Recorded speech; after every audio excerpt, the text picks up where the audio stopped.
Okay, so start करते हैं हम लोग। आज हम लोग को इंटरेस्ट ऑन बोरोड कैपिटल से स्टार्ट करना है।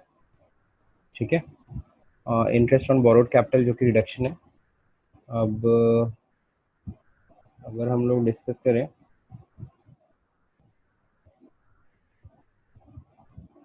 सबसे पहले हम लोगों ने कंप्यूटेशन पढ़ लिया था। ठीक है।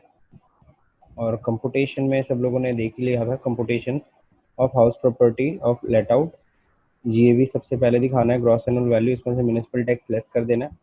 म्यूनिसिपल टैक्स लेस करते ही हमारा नेट एनुअल वैल्यू आ जाएगा। नेट एनुअल वैल्यू में दो रिडक्शन मिलते हैं। एक स्टैंडर्ड रिडक्शन जो कि घर के मेंटेनेंस के लिए होता है, 30% ऑफ एनएवी आप लेस कर लो। इसके बाद इंटरेस्ट ऑन बोरोड कैपिटल, अगर आपने लोन ले करके अगर वो मकान बनाया है तो लोन के ऊपर जितना इंटरेस्ट है आप उसको रिडक्शन लेस कर दो। देन जो taxable income from house property आती है, तो हम लोग का जो पॉइंट ऑफ कंसिडरेशन है वो क्या है, वो इंटरेस्ट ऑन बोरोड कैपिटल, यानी कि 24 जो अंडर सेक्शन 24B है ना, इसको हम लोग बेसिकली पढ़ रहे थे। तो इसको मैं यहाँ पे हम लोग कल कवर किए थे कि इंटरेस्ट ऑन लोन के टॉपिक में होता क्या है कि अगर आपने इंटरेस्ट ऑन लोन है, दैट मीन्स बोरोड कैपिटल की बात कर रहे हैं, इंटरेस्ट ऑन बोरोड कैपिटल, इसको मैं बोरोड कैपिटल ही लिख देता हूँ। ओके। तो अगर इंटरेस्ट ऑन बोरोड कैपिटल है तो इसमें सबसे पहली चीज़ आपको ये देखो ना कि आप कौन से मकान को बनाने के लिए आपने लोन ले रखा है।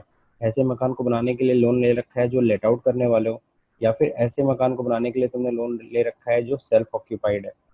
अगर लेट आउट के पर्पज से अगर मकान बना रहे हो और उसके लिए लोन ले रखा है, तब तो सर जितना भी इंटरेस्ट ना अपना इंटरेस्ट घटा सकते हो, मतलब उतना इंटरेस्ट का आपको रिडक्शन मिल जाएगा, कोई लिमिट नहीं सेट की गई है। लेकिन अब अगर आपने सेल्फ ऑक्यूपाइड हाउस को बनाने के लिए अगर आपने लोन लिया है और उस पर आप इंटरेस्ट दे रहे हो, तो सर जी वहाँ पर लिमिट सेट है। वहाँ पे एक सर्टेन लिमिट तक ही आप इंटरेस्ट का डिडक्शन ले सकते हो। ठीक। जैसा कि अब अगर हम बात करें सेल्फ ऑक्यूपाइड हाउस की, तो फिर अगेन आपको एक पॉइंट का ध्यान देना होगा कि क्या लोन 1 अप्रैल 1999 के पहले ली गई है कि बाद में ली गई है। तो अगर लोन वॉज टेकन बिफोर 1 अप्रैल 1999, अगर 1999 के पहले अगर लोन ले रखा है 1 अप्रैल 1999 के पहले, तब तो maximum deduction you can claim 30,000, not more than that. उससे ज़्यादा आप डिडक्शन ले भी नहीं सकते। लोन इज टेकन ऑन और आफ्टर 1 अप्रैल टू 1999, अगर आपने लोन कब ले रखा है, लोन इज टेकन ऑन और आफ्टर 1 अप्रैल 1999। ठीक है। तो उस केस में रिडक्शन देखो कितना मिलेगा। अगर रिपेयर, रिन्यूअल, रिकंस्ट्रक्शन या इन सब कामों के लिए ले रखा है ना, तो 30,000 का रिडक्शन आप ले सकते हो। लेकिन अगर वही मकान को खरीदने के लिए या बनाने के लिए लिया है तो मैक्सिमम रिडक्शन आप 2 लाख का ले सकते हो। तो ये बेसिकली क्या था, ये था इंटरेस्ट ऑन बोरोड कैपिटल का पॉइंट जो मैंने आपको भी बताया। अब हम लोग बात करेंगे किसकी, तो इंटरेस्ट ऑन बोरोड कैपिटल सबको समझ में आ गया? क्यों? सर, बोरोड कैपिटल क्या होता है? Borrowed capital, borrowed yes sir. Capital, borrowed capital मतलब कि आपने लोन ले रखा है। ये बोरोड कैपिटल मतलब वही होम लोन के लिए जो हम लोग होम लोन जो ले रहे हैं उसी को बोरोड कैपिटल बोला जा रहा है यहाँ पे। ये इनकम टैक्स का टर्म्स है, वरना हम लोग सिंपल सा हम लोग होम लोन की बात कर रहे हैं, या बिल्डिंग लोन, बिल्डिंग बनाने के लिए या घर बनाने के लिए जो लोन लेते हैं उसी को हम लोग यहाँ पे बोरोड कैपिटल बोल रहे हैं। ठीक है। तो यहाँ पे सिंपल से मैं इतना समझा रहा था कि अगर आपने ऐसे मकान, ऐसे बिल्डिंग को बनाने के लिए तुमने लोन ले रखा है जो लेट आउट पर्पज से है, तो उसके लिए चाहे जितना बड़ा लोन लिया हो, करोड़ों का लोन लिया हो, 2 करोड़ 4 करोड़ का लोन, उस पर इंटरेस्ट भी अच्छा खासा आएगा, 40 लाख, 40 लाख 50 लाख रुपए इंटरेस्ट आ रहा है, तो आप आराम से उसका रिडक्शन ले सकते हो, कोई लिमिट नहीं सेट की गई है। लेकिन अगर आपने लोन ले रखा है किसके लिए, सेल्फ ऑक्यूपाइड प्रॉपर्टी बनाने के लिए, यानी कि तुमने अपना घर के लिए तुमने लोन ले रखा है, तब लिमिट सेट किया गया है। ठीक। अब समझ में आया? और लिमिट का आपको मैंने बता दिया है कि अगर लोन कब लिए होगे, 1 अप्रैल 1999 का से पहले तो 30,000, 1 अप्रैल 1999 को या उसके बाद तो 30,000, अगर रिपेयर, रिन्यूअल, रिकंस्ट्रक्शन के लिए लिया है तो 2 लाख, अगर बाई और कंस्ट्रक्शन के लिए ले रखा है तो। क्लियर हुआ? Yes sir.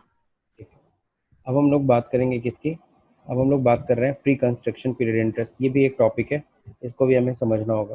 What is pre construction period interest? मैंने कल कुछ बताया था, कोई बता सकता है? प्री प्री कंस्ट्रक्शन पीरियड का मतलब क्या यस सर। क्या है? लोन लेने से लेकर के कंस्ट्रक्शन कंप्लीट होने तक का टाइम सर चलता जब से है। लोन ले। बिल्कुल सही, यस सर। बिल्कुल सही। लोन लेने से लेकर के कंस्ट्रक्शन कंप्लीट होने तक के समय को हम कंस्ट्रक्शन लोग, कंप्लीट होने तक। हाँ, कंस्ट्रक्शन कंप्लीट होने तक के समय को ही हम लोग क्या कहते हैं? Pre construction period interest. तो जब तक, देखो एक चीज बता रहा हूँ, व्हेन अ पर्सन, कब आप हाउस प्रॉपर्टी इनकम कब कैलकुलेट करोगे? यानी कि ये जो कंपुटेशन है, ये कंपुटेशन तुम कब करोगे? जब मकान बन रहा है तब, कि जब मकान बन जाएगा उसके बाद? ये कंपुटेशन तुम कब कर सकते हो? इनकम फ्रॉम हाउस प्रॉपर्टी तुम कब कैलकुलेट कर सकते हो? मकान बनने के बाद। बिल्कुल सही, मकान। मकान बनने के बाद सर। जी हाँ, जब तक मकान बन रहा है तब तक आप ये हाउस प्रॉपर्टी सर, जो हमारा बिल्डिंग है वो बनने के बाद। जी हाँ, बिल्कुल सही। जब तक हमारा मकान अभी बन रहा है तो हम ये इनकम फ्रॉम हाउस प्रॉपर्टी निकाल ही नहीं सकते। और जब ये income from house property compute ही नहीं कर सकते, तो क्या हम इंटरेस्ट ऑन बोरोड कैपिटल का डिडक्शन ले पाएंगे? नहीं ले पाएंगे, नो सर। कोई डिडक्शन नहीं नो ले। सर। अगर मेरा मकान बनने में 3 साल का समय लगा, या 2 साल, चलो 2 साल का समय अगर लग रहा है, 2 साल लग गए मेरे मकान को बनने में, ठीक है, तो ये तो बहुत अच्छी बात है, 2 साल लग गए, चलो अच्छा मकान बनाया हो तुम, बहुत मजबूत मकान बनाया हो। लेकिन सवाल उठता है, तुमने लोन लेकर के बनाया था, तो लोन लेकर के जब बनाया था ना, जब आप लोन लेते हो तो बैंक तो इंटरेस्ट जो है ना, वो इंटरेस्ट चार्ज करती है। अब 2 साल तक आप बना रहे हो तो उससे कोई मतलब नहीं है, 2 साल का इंटरेस्ट तो भैया चार्ज होगा आपके ऊपर। अब ये 2 साल का इंटरेस्ट का डिडक्शन, जब बिल्डिंग क्या हो रही है, कंस्ट्रक्ट हो रही है, उस समय तो आप उसका इंटरेस्ट चार्ज जो हुआ है उसका डिडक्शन कहाँ जाएगा? उसका डिडक्शन कैसे मिलेगा? क्योंकि उस 2 साल में तुम कंपुटेशन तो कर ही नहीं पाओगे, तो ये इंटरेस्ट का डिडक्शन तुम ले ही नहीं पाओगे। तो सवाल उठता है, 2 साल का मान लो इंटरेस्ट तुम्हारा होता है 4 लाख रुपए, तो ये 4 लाख रुपए का तुम इंटरेस्ट का डिडक्शन कैसे लोगे? तो हम लोग पहली चीज तो इसको बोलते क्या है? Pre construction period interest. और इसका डिडक्शन मिलेगा क्या? After 2 year. कब मिलेगा? आफ्टर 2 ईयर, यानी कि 2 साल के बाद, जब आपका मकान बन गया।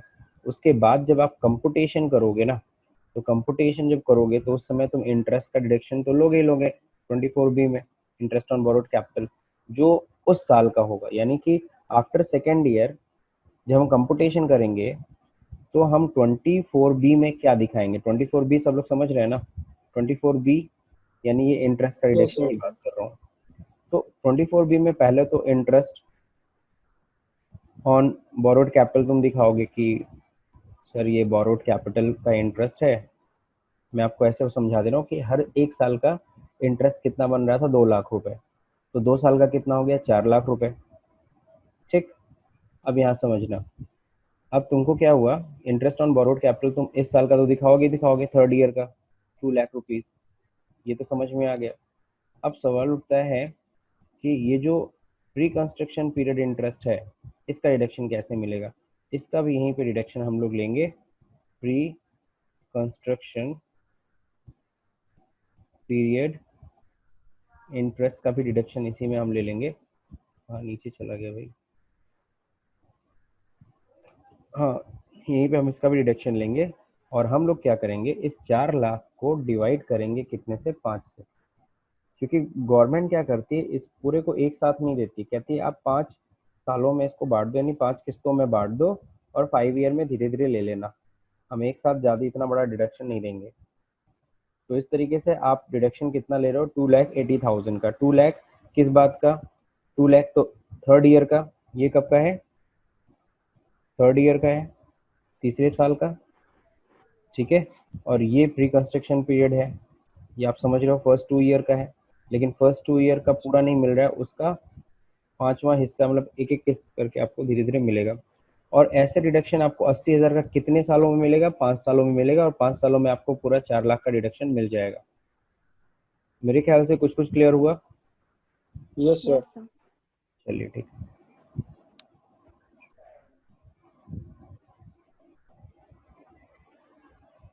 तो ये था pre construction period interest. Pre construction period interest में एक टेक्निकल पॉइंट है। वो टेक्निकल पॉइंट क्या है? वो टेक्निकल पॉइंट थोड़ा सा यहाँ पे मैंने आपको कल समझाया था। टेक्निकल पॉइंट, वो टेक्निकल पॉइंट ये है कि जब हम लोग ये हम लोग निकालते हैं कि प्री कंस्ट्रक्शन पीरियड होगा कब तक। तो नॉर्मली कहा गया है आपने लोन कब से लिया, जैसे एग्जांपल मैंने यहाँ पे दिया था, ठीक है, एग्जांपल मैंने क्या दिया था, 1 जनवरी को मान लो लोन आपने लिया और 1 जुलाई 2014 को मान लो कंस्ट्रक्शन कंप्लीट हुआ, ठीक है। तो ऐसे केस में कंस्ट्रक्शन भले जुलाई में कंप्लीट हुआ लेकिन माना कब से जाएगा, 31 मार्च 2014 तक ही माना जाएगा, यानी जिस दिन भी कंप्लीट हुआ उसका पिछला 31 मार्च देखना। तो अगर आपने लोन लिया है कब, 1 जनवरी को, और कंस्ट्रक्शन कंप्लीट हुआ 1 जुलाई को, तो प्री कंस्ट्रक्शन पीरियड हुआ कितना, 1 जनवरी 2012, तो वही है स्टार्टिंग डेट, लेकिन एंड डेट 1 जुलाई ना हो करके 31 मार्च 2014 तक ही माना जाएगा। सवाल उठता है क्यों, जरा देखो ध्यान से। तुमने 12 में लोन लिया, ठीक है, तो 12-13 में का जो लोन है वो किस में जाएगा, सॉरी प्री कंस्ट्रक्शन में चला जाएगा। प्री कंस्ट्रक्शन में चला गया, एक मिनट, यस सर। 12-13 का चला गया प्री कंस्ट्रक्शन में, और 13-14 का भी किस में चला गया, प्री कंस्ट्रक्शन में चला गया। Yes sir. अब ये जो 14 वाला है ना, 14-15, क्योंकि 31 मार्च 2014 तक हो गया, अब 1 जुलाई को जब तुम्हारा कंस्ट्रक्शन कंप्लीट हो गया, अब उसके बाद तो तुम अगस्त से तुम कंपुटेशन तो कर ही सकते हो ना। तो अगस्त से यस सर। कंपुटेशन करोगे, अगस्त सितंबर अक्टूबर नवंबर दिसंबर, फिर साल के अंत में जब कंपुटेशन करोगे तो उस साल का इंटरेस्ट तुम डिडक्शन आराम से ले सकते हो, अप्रैल से लेकर के, अप्रैल 2014 से लेकर के। लेकिन ये 2 साल का रिडक्शन किस में आ जाएगा, ये प्री कंस्ट्रक्शन कहलाएगा, है ना। और ये प्री कंस्ट्रक्शन पीरियड जो है उसका इंटरेस्ट का रिडक्शन 5 किस्तों में मिलेगा, ठीक। तो मेरे ख्याल से ये आपको समझ में आ गया होगा। तो प्री कंस्ट्रक्शन पीरियड इंटरेस्ट भी हमने आज क्लियर कर लिया। एक मिनट, कौन है, नेहा, ठीक। तो देखिए यहाँ पे हम लोग बुक में थोड़ा देख लेते हैं, रेफर कर लेते हैं। Interest on borrowed capital, interest on borrowed capital तो ये कंप्लीट हो गया ना हम लोग का पॉइंट, आगे बढ़ा जाए।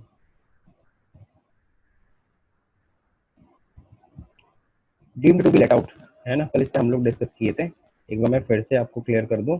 Deemed to be let out का मतलब क्या होता है, every assessee is allowed exemption of क्या है, वन हाउस प्रॉपर्टी, है ना। लेकिन ये ध्यान रखिएगा बिफोर 1920 था फाइनेंशियल ईयर, मैं इसको भी यहाँ पे बता दूँ ज़्यादा अच्छा रहेगा आप लोग को। जरा देखिएगा यहाँ पे, every assessee is allowed exemption on the annual value of one house property. देखो सिंपल सी चीज, एक हाउस प्रॉपर्टी को तुम सेल्फ ऑक्यूपाइड दिखा सकते हो, तुम्हारे पास ये पावर गवर्नमेंट ने दे रखा है, ठीक है। वन हाउस प्रॉपर्टी, प्रॉपर्टी क्या हो सकता है, उसको हम लोग क्या कह सकते हैं, सेल्फ ऑक्यूपाइड। और सेल्फ ऑक्यूपाइड में अगर आप दिखा दोगे तो उसकी वैल्यू क्या होगी, नील होगी। अब मैं आप लोग से एक प्रैक्टिकल चीज़ पूछता हूँ, अच्छा एक चीज़ बताओ, बहुत से लोग के पास सेल्फ ऑक्यूपाइड मतलब एक ही मकान है ना, उन्होंने 2 मंजिला 3 मंजिला बना रखा है, और उसको उन्होंने पता क्या चला है कि वो रहते भी उसी में है, उसी को किराए पे उठा देते हैं, किराए पे भी उठा दिए हैं उन्होंने। तो क्या वो क्या करते होंगे, वो रेंट दिखाते होंगे कि मैं इतना रेंट कमाता हूँ, कि छिपा ले जाते होंगे, उसको पूरा सेल्फ ऑक्यूपाइड दिखा के नील कर लेते होंगे, तुम बताओ। तो नील कर लेते हैं। सब सेल्फ ऑक्यूपाइड कर लेते होंगे ना यस। आराम से, क्योंकि एक मकान है, सेल्फ ऑक्यूपाइड दिखा के नील कर लो। बात समझे कि नहीं समझे। लेकिन वो बंदा नहीं छिपा पाएगा जिसके पास एक से अधिक मकान होगा। अगर किसी के पास, अगर तुम्हारे मान लीजिए अंकुर जी हैं, अंकुर जी के नाम पे मान लो 2 हाउस प्रॉपर्टी है, तो एक हाउस प्रॉपर्टी को तो नील दिखा सकते हैं, लेकिन दूसरे हाउस प्रॉपर्टी का को उन्हें उस पर इनकम उन्हें दिखाना पड़ेगा। सवाल उठता है कि सर मान लीजिए अंकुर जी उसमें रहते हैं एक मकान में, एक मकान में उनके भाई रहते हैं, हालांकि वो भी किनके नाम पे है, या फिर पेरेंट्स रहते हैं, वो भी किसके नाम पे है, अंकुर जी के ही नाम पे, तो बताइए सर क्या होगा। रह तो रहे हैं ना, लेकिन गवर्नमेंट नहीं मानेगी। गवर्नमेंट कहती है एक ही मकान हम सेल्फ ऑक्यूपाइड मानेंगे, और उसके ऊपर जो भी मकान है आपका वो मान लिया जाएगा लेट आउट है, तो उसको हम लोग कहते हैं deemed to be let out. तो यही जो टर्म है ना, ये उसी के लिए बनाया गया, डीम्ड। डीम्ड मतलब मान लिया जाएगा, to be let out property, भले ही आपने उसको किराए पे उठाया हो या ना उठाया हो। अब सवाल उठता है कि सर आप एक चीज़ बताइए, हम ले नहीं रहे हैं तो आप कैसे आप कैलकुलेट कर लोगे कि हाँ उसका किराए की वैल्यू कैसे कैलकुलेट कर लोगे? तो याद है हम लोगों ने पढ़ा था जीएवी। तो जीएवी में क्या होता है ना, हम लोग फेयर रेंट देखेंगे, म्युनिसिपल वैल्यू देखेंगे, स्टैंडर्ड रेंट, इन तीन चीज़ों से हम निकाल सकते हैं आपके मकान की वैल्यू। एक्चुअल रेंट ना भी हो ना तब भी, यानी फेयर रेंट और म्युनिसिपल वैल्यू जो दोनों में से अधिक हो, फिर आंसर में स्टेप वन, और स्टैंडर्ड रेंट जो दोनों में से क्या हो, कम हो, और फिर एक्सपेक्टेड रेंट ही आपकी जीएवी हो जाएगी, क्योंकि एक्चुअल रेंट तो रहेगा नहीं आपका, तो एक्सपेक्टेड रेंट ही को क्या मान लिया जाएगा, जीएवी। तो ये पॉइंट है, यानी कि वन हाउस प्रॉपर्टी। सर हाँ बोलिए, बोलिए सुशील। सर अगर गांव में किसी का घर है, हम्म उसका GDP कम होगा। देखो पहली, सर बोल रहे हैं गांव में किसी का घर है मान लीजिए, तो अगर हम उसका GDP निकालेंगे, सरकार को बोलेंगे शहर वाले घर में सेल्फ ऑक्युपाइड है और गांव वाले घर में रेंटल दिखा देंगे, तो उसका GDP तो कम आएगा। बिल्कुल कम आएगा, बिल्कुल सही है। हाँ भाई बिल्कुल सही है, सही कह रहे हो। सर इस और केस क्या में तो ऐड ही नहीं होता ना फिर जीएवी। क्या चीज? सर अगर गांव में घर है और एक घर शहर में है, हम्म तो गांव वाले घर को सर रेंटल कैसे दिखा सकते हैं? वहां पे तो कोई रहता नहीं होगा ना फिर। हाँ रेंटल होता नहीं है, इसीलिए तो लोग छुपा ले जाते हैं उसको। और इसीलिए गवर्नमेंट ने अब, यानी कि कब से, फाइनेंशियल ईयर 2019-20 से गवर्नमेंट ने इसी प्रॉब्लम की वजह से इन्होंने अब क्या कर दिया, टू हाउस प्रॉपर्टी, है ना, दो हाउस प्रॉपर्टी को बोल दिया ठीक है, हम दो हाउस प्रॉपर्टी को क्या मान लेंगे, सेल्फ ऑक्यूपाइड, अगर आपके नाम पे है, और उसकी एनुअल वैल्यू क्या हो जाएगी, नहीं उससे आप कुछ भी नहीं कमा रहे हो, नील। समझ गए? तो फ्रॉम 1920 दो हाउस प्रॉपर्टी को सेल्फ ऑक्यूपाइड आप मान सकते हैं, और दो हाउस प्रॉपर्टी मतलब कि गवर्नमेंट मान लेगी, दो के ऊपर अगर आपके नाम पे मकान है तो आप फिर वो आप चाहेगा उस पर आपको इनकम फ्रॉम हाउस प्रॉपर्टी दिखानी ही पड़ेगी, फिर कोई चारा नहीं है। ठीक है, बाकी आप सभी लोगों ने। सर एक एक हा, एक हा, सर अगर एक हाउस जो फादर के नाम पे है लेकिन वो डेथ हो चुका है, लेकिन वर्षों से उन्हीं के नाम पे है, और दूसरा मकान और तीसरा मकान अपने नाम पे है, हम्म, तो क्या क्या बोलते हैं, फादर के मकान को रेंटल मानेंगे कि एडजस्ट करेंगे उसको? नहीं, दो ही मकान को सेल्फ ऑक्यूपाइड उस केस में ही मानेंगे। अब चूंकि तीसरा मकान का क्या है, हाँ तो जो फादर का मकान है, वो अपने ना, तीसरा मकान तो अपने नाम पे है नहीं, फादर के नाम पे, लेकिन वो डेथ हो चुके हैं, उसकी तब प्रॉपर्टी, क्या होगा? कोई भी इस तरह की डिस्प्यूटेड प्रॉपर्टी अगर कुछ है तो ये देखा जाता है कि वो प्रॉपर्टी पे कंट्रोल किसका है, यस सर। उस सर प्रॉपर्टी वो तो का ट्रांसफर हो जाता है कंट्रोल। ना डेट के बाद। हाँ बिल्कुल, जो उनके लीगल हायर्स होते हैं ना, उत्तराधिकारी, उनको ट्रांसफर होता है। ठीक है ना। और अगर यस सर। उसको पेपर पे यस। ट्रांसफर नहीं भी हुआ, कागजात अभी नहीं भी बने हुए हैं, तो देखा जाएगा उस प्रॉपर्टी पे कंट्रोल किसका है।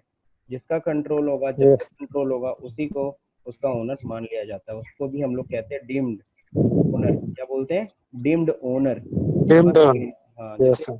कोई जमीन है, जमीन पे तुम्हारा और तुम्हारा झगड़ा चल रहा है, सुशील तुम एक अलग हो, भाई हुई नहीं हम लोग अलग अलग हैं, लेकिन हम दोनों लोग क्लेम कर रहे हैं कि वो यस जमीन सर। हमारी है, और हम लोग का कोर्ट में केस चल रहा है।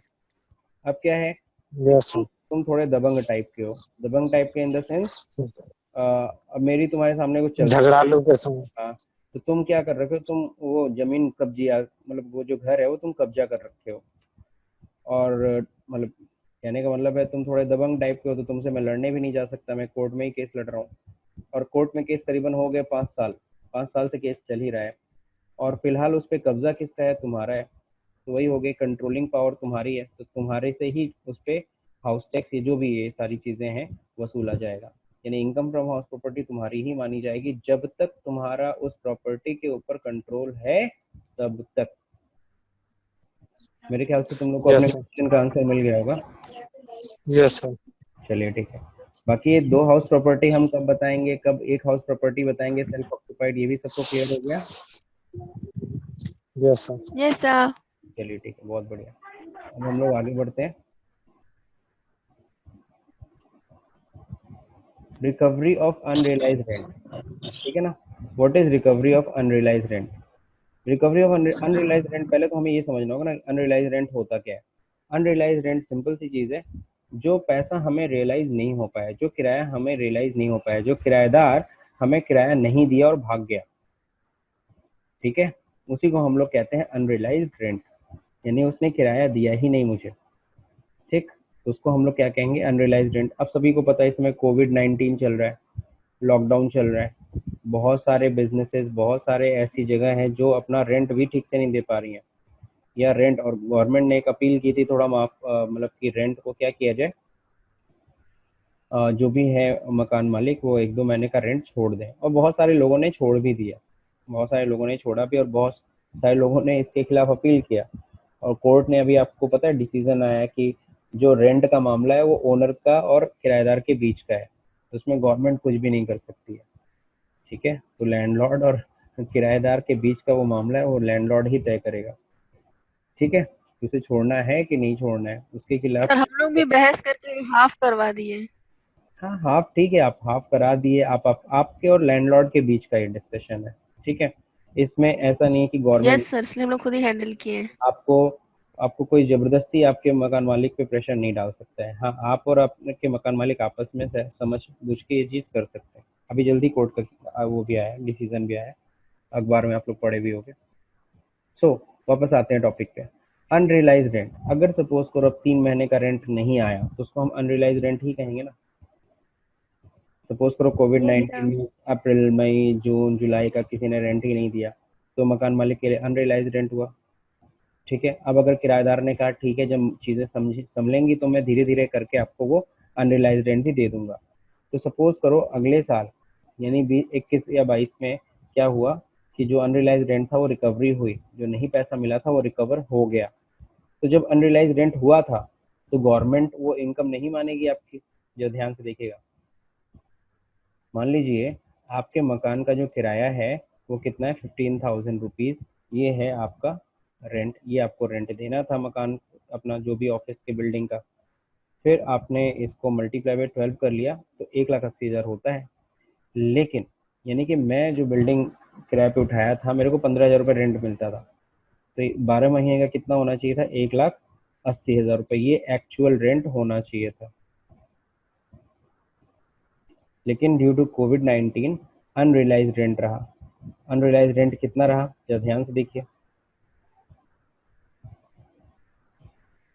सॉरी, यहाँ पे हम लोग लिखते हैं एक्चुअल रेंट, यहाँ लिख देते हैं, ठीक है। अब सही, तो अमाउंट जो है ना, ये आप लोग देख रहे हो, अब एक्चुअल रेंट में से लेस होगा क्या, अनरियलाइज्ड रेंट, जो रेंट नहीं वसूल हो पाया उसको हम लेस करेंगे। तो कितने महीने का रेंट मिला, तो सिंपल सा 3 मंथ का रेंट नहीं मिला। 3 मंथ का अगर रेंट नहीं मिला तो जाहिर सी बात है 15,000 मल्टीप्लाई बाई कितना हो जाएगा, 3, तो करीबन 45,000 नहीं मिला। तो इस एक्चुअल रेंट में से माइनस हो जाएगा अनरियलाइज्ड रेंट, यानी 1,35,000 रुपये ये आपका उस साल का रेंट मान लिया गया, क्योंकि 3 महीने का तो आपको रियलाइज ही नहीं हुआ, आपने एविडेंसेस भी दे दिए कि सर नहीं मिला है रेंट, ठीक है। बाकी कोविड-19 के कारण आपने छोड़ दिया जो भी है। ये मामला था कब का, 2020 है ना, सॉरी 2021 होगा ना, 2021 का। अब क्या हुआ, जब अगला साल आया 2021-22, इसमें क्या हुआ, फिर एक्चुअल रेंट की बात करते हैं, ठीक है। अब एक्चुअल रेंट वही है, 15,000 ही मान लीजिए रेंट है इस साल भी, ठीक। मल्टीप्लाई भी कितना, 12 का पूरा। इस बार तो भाई इस साल 21-22 मान लो सारा मामला सही हो गया, 21-22 में हमें पूरा 1,80,000 मिला। साथ ही साथ अनरियलाइज रेंट भी रिकवर हुआ, तो वो अनरियलाइज रेंट भी तो जोड़ा जाएगा, तो वो इस बार ऐड होगा। कितने महीने का अनरियलाइज रेंट रिकवर हुआ है? 3 मंथ्स का, यानी कि यही जो 45,000 है यहाँ पे ऐड हो जाएगा। इसका मतलब आप लोग कुछ समझ रहे हो कि नहीं समझ रहे हो? बहुत सिंपल सा कैलकुलेशन है सर जी।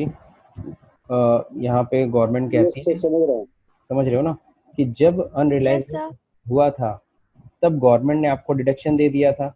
डिडक्शन मतलब लेस करने के लिए अलाउ कर दिया था कि ठीक है चलो लेस कर लो, तुम्हें रिकवर नहीं हो पाया, ठीक है, इसलिए लेस कर लो। लेकिन फिर जब वो क्या हुआ, अनरियलाइज रेंट वसूल हुआ, तो जब वसूल होगा, रिकवरी हो गई अनरियलाइज रेंट की, तब उसको अपने इनकम में भी दिखाओ ना, ताकि गवर्नमेंट उस पर टैक्स ले सके।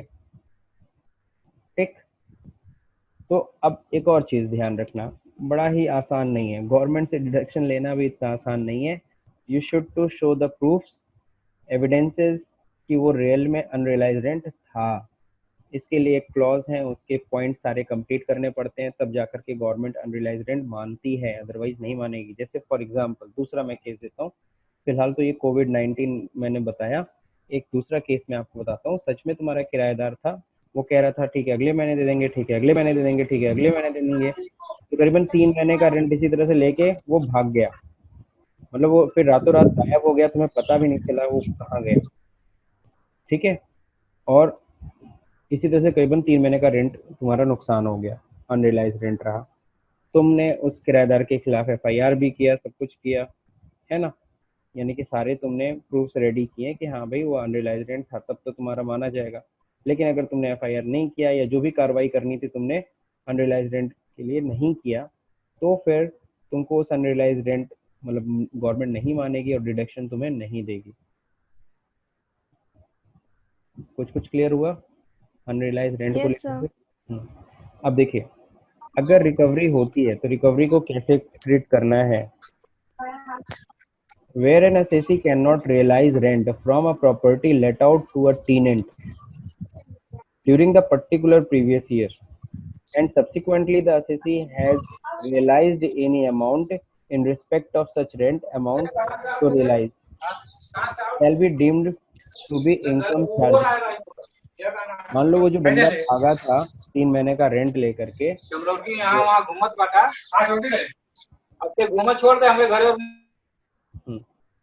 ओके, आवाज आती है, डिस्टर्ब होती है, आप लोग को भी पता चलता है, ऑफ कर दिया कीजिए mic. Where an assessee can not realise the rent, अगर कोई असेसी रेंट रियलाइज नहीं कर पाता है from the property let out, जो आपने प्रॉपर्टी लेट आउट किया हुआ है प्रीवियस ईयर में किसी भी, सब्सिक्वेंटली बाद में असेसी आता है, वो जो रेंट लेके भागा था 3 महीने का अचानक रातों रात, वो फिर मान लो 2 साल बाद आता है, ठीक है ना, काला टोपी लगा करके, काला जैकेट पहन करके, और आता है चश्मा वश्मा लगा करके और कहता है ये लीजिए वो 3 महीने का रेंट है ना, जो आपका लेके मैंने आपको नहीं दिया था, ठीक है।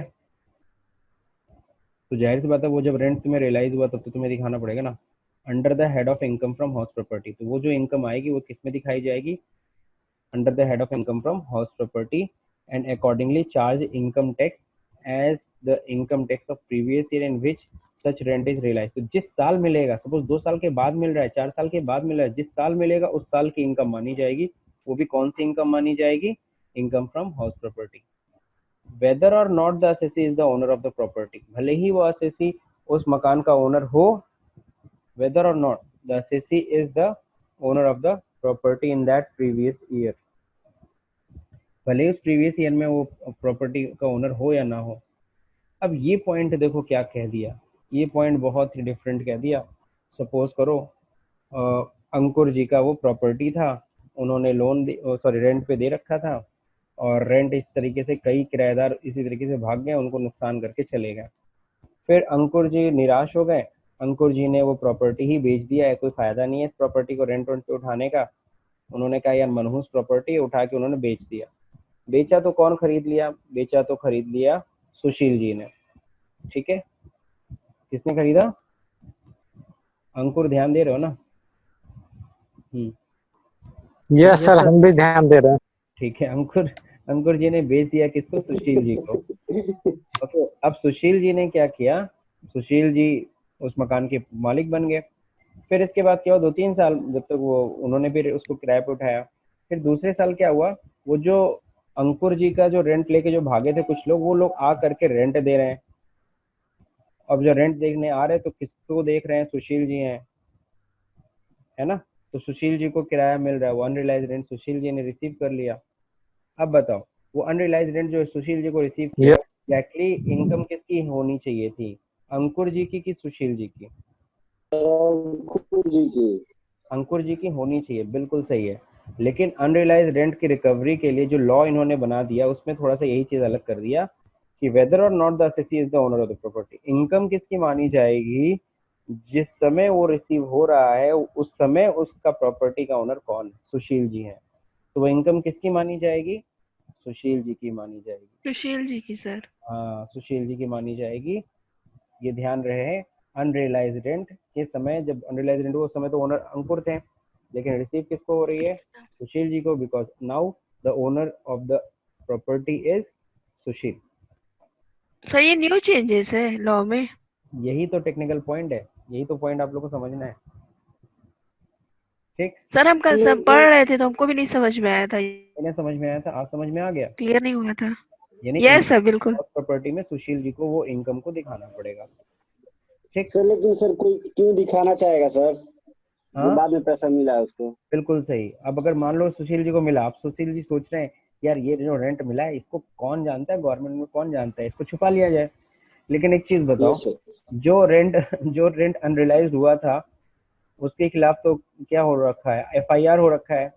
वो काला चश्मा यस काला सर। जैकेट लगा के क्यों आया है आपको पैसा देने, वो पागल थोड़ी ना, वो इसीलिए कह रहा है भैया मेरा एफआईआर से नाम हटाओ, मैं किराया तुमको दे रहा हूँ।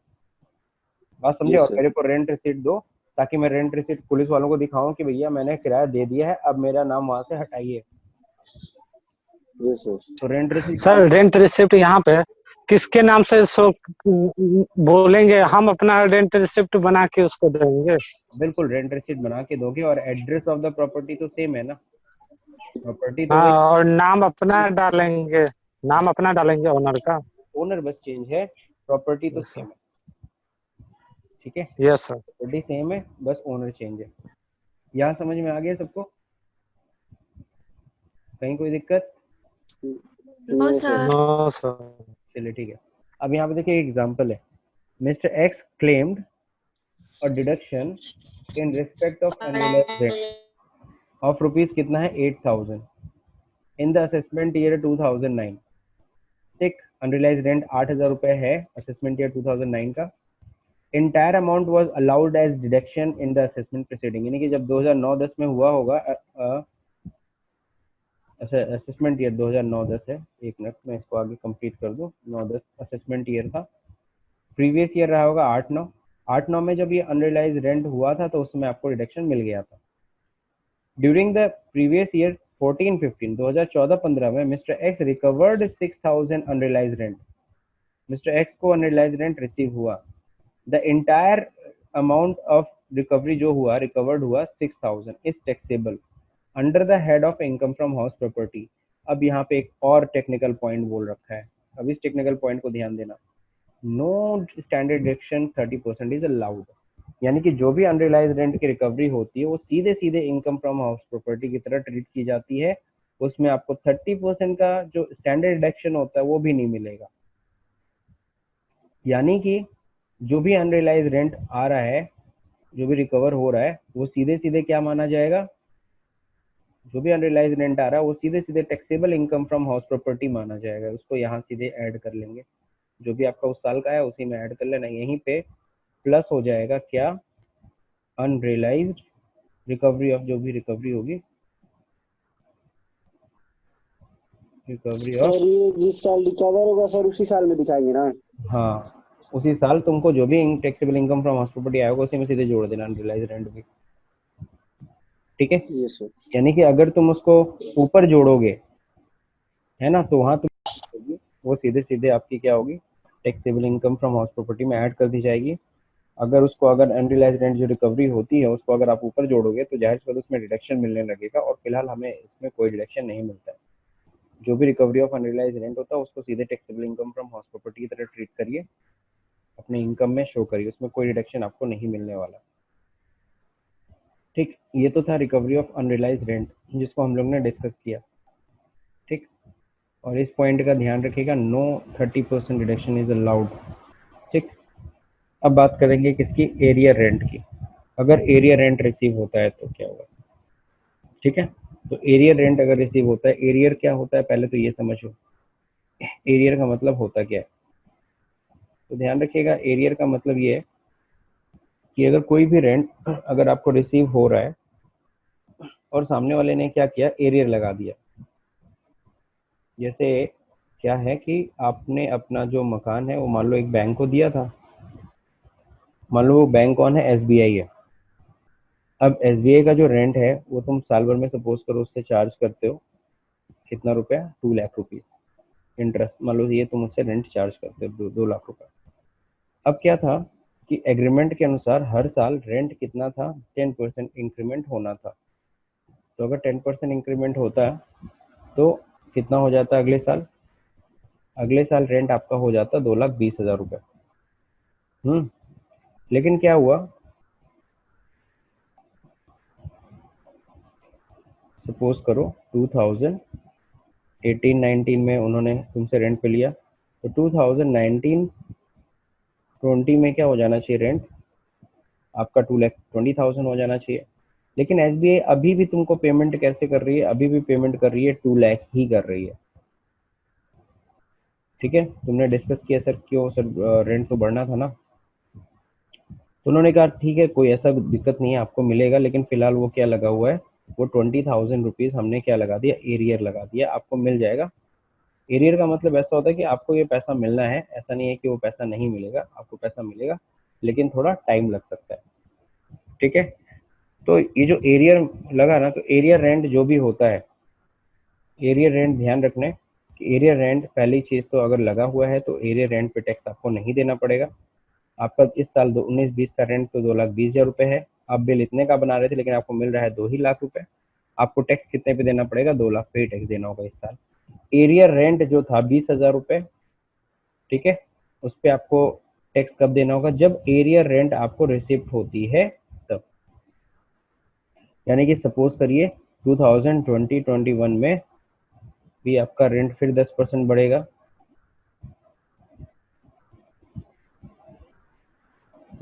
ठीक है, और फिर यहाँ पर कितना हो गया,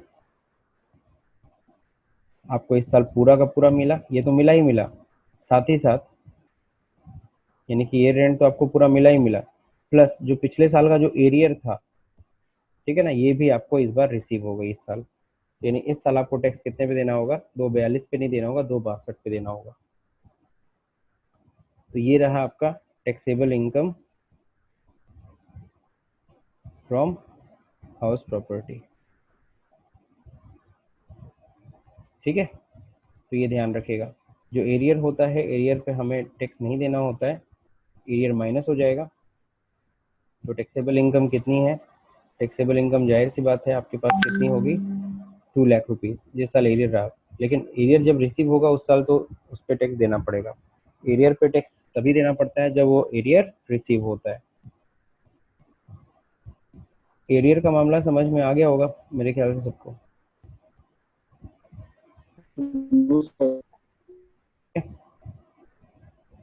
अब जो देखा जाए आगे, अभी प्रैक्टिकल क्वेश्चंस भी हम लोग को देखना होगा। अभी देखो बहुत ही सिंपल से क्वेश्चन है, असाइनमेंट यहाँ पे दे रखा है, ये असाइनमेंट सबको सॉल्व भी करना है। अब देखो यहाँ पे असाइनमेंट में क्या दे रखा है, mister Ted owns a house property, the particular of which of the previous year 2016-17, 16-17 की जगह हम लोग क्या कर लेते हैं 19-20।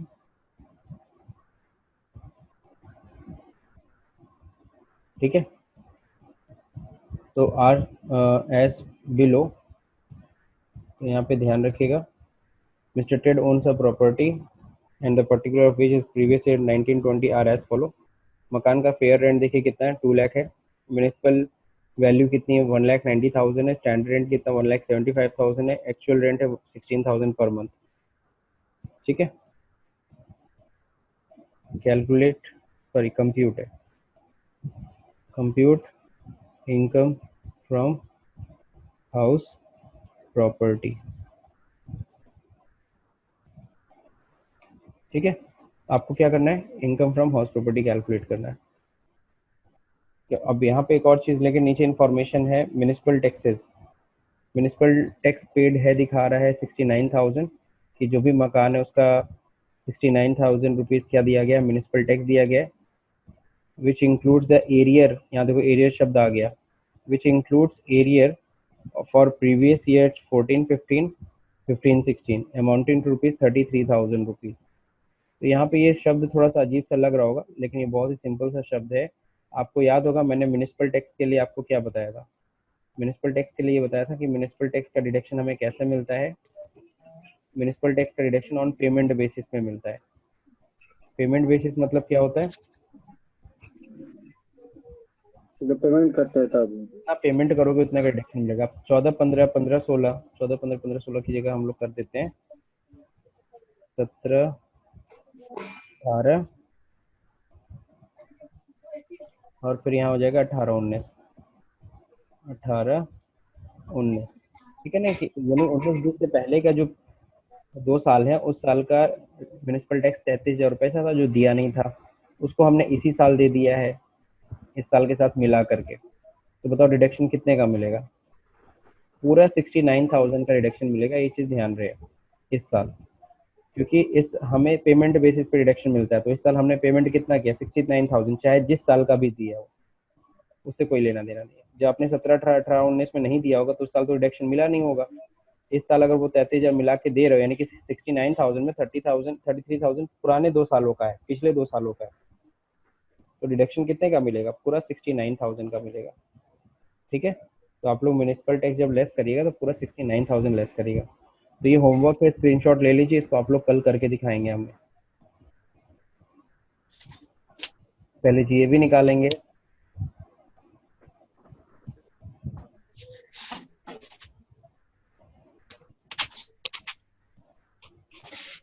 हो गया, स्क्रीनशॉट ले लिया।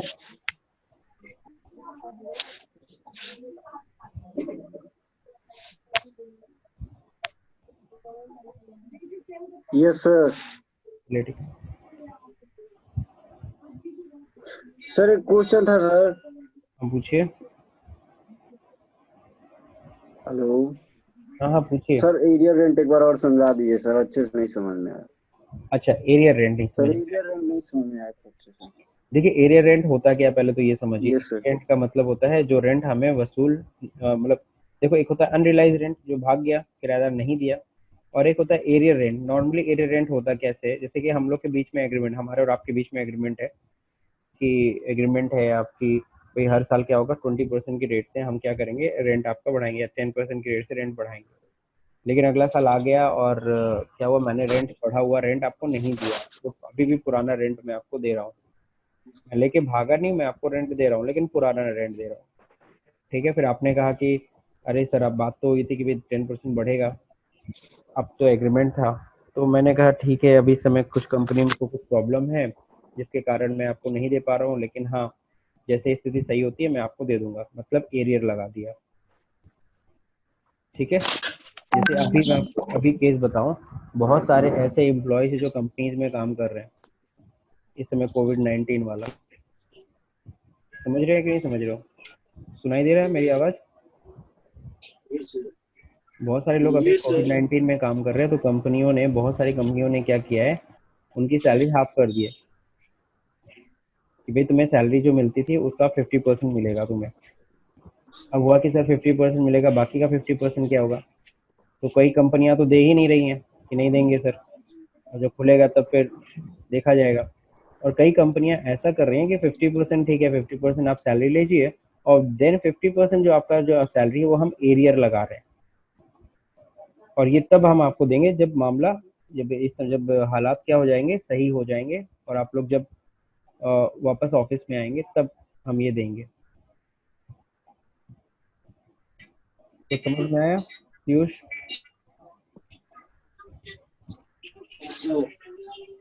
अब क्लियर हुआ? आ गया सर। एरियर रेंट अब समझ में आ गया ना? जब यस तक सर। कंपनी ने तुम्हारा एरियर लगा रखा है तब तक वो क्या कहलाएगा, तब तक उस पे टैक्स आपको नहीं देना है। जब वो एरियर अमाउंट रिसीव होगी आपको, तब आपको टैक्स देना है। यानी कि इस साल आपका जितना भी एरियर लगा है उस पर आपको इस साल टैक्स नहीं देना है। जिस साल मिलेगा एरियर उस साल टैक्स देना है।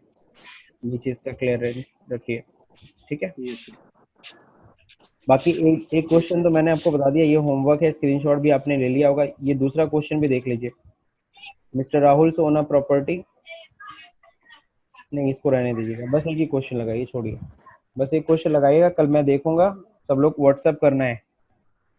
जब मैं कल ही व्हाट्सएप करेंगे, आज नहीं। पहले इसको सॉल्व करिएगा कॉपी पे या कहीं भी सॉल्व करिएगा और इसका फोटो खींचिएगा, और जब मैं कल क्लास में आऊँगा तो आप लोग उसको शो करिएगा। तो कंप्यूटेशन पहले जीएवी का करिएगा। पहले तो इतने इन्फॉर्मेशन से आप जीएवी निकालेंगे, फिर जीएवी जब निकल जाएगा तब आप कंप्यूटेशन करोगे। और कंप्यूटेशन के लिए कौन सा फॉर्मेट यूज़ करोगे? ये जो फॉर्मेट मैंने आपको पढ़ाया है, computation of income from house property, यही कंप्यूट करना है टैक्सेबल इनकम, ठीक है। तो आज के लिए इतना काफ़ी है। मेरे ख्याल से आज की क्लास आपको समझ में आई है। आज हम लोगों ने अनरियलाइज रेंट कवर किया, एरियर कवर किया और प्री कंस्ट्रक्शन पीरियड इंटरेस्ट को अच्छे से समझा, ठीक। अब मैं आपको बता दूं कल का टॉपिक क्या है। Yes, sir. कल का टॉपिक क्या है? कल का टॉपिक बहुत इंटरेस्टिंग है। वो इंटरेस्टिंग क्या है? वैकेंसी, है ना, पीरियड ऑफ वैकेंसी। जैसे कि हम लोग का जो अगला क्वेश्चन मैंने आपको नहीं दिया राहुल वाला, क्योंकि यहाँ मकान खाली रहने की बात कहा है। 1 महीना खाली हो तो क्या होगा, 3 महीना खाली हो तो क्या हो। तो ये जो पीरियड ऑफ वैकेंसी होती है ना, इसको हम लोग बोलते हैं वैकेंसी। तो जो वैकेंसी होती है मकान में, कि मान लो 2 महीना 3 महीना मकान खाली रहा है, किराए पे मिलता है, तो उस केस में क्या करना है, तो इसको हम लोग करने वाले हैं, ठीक है।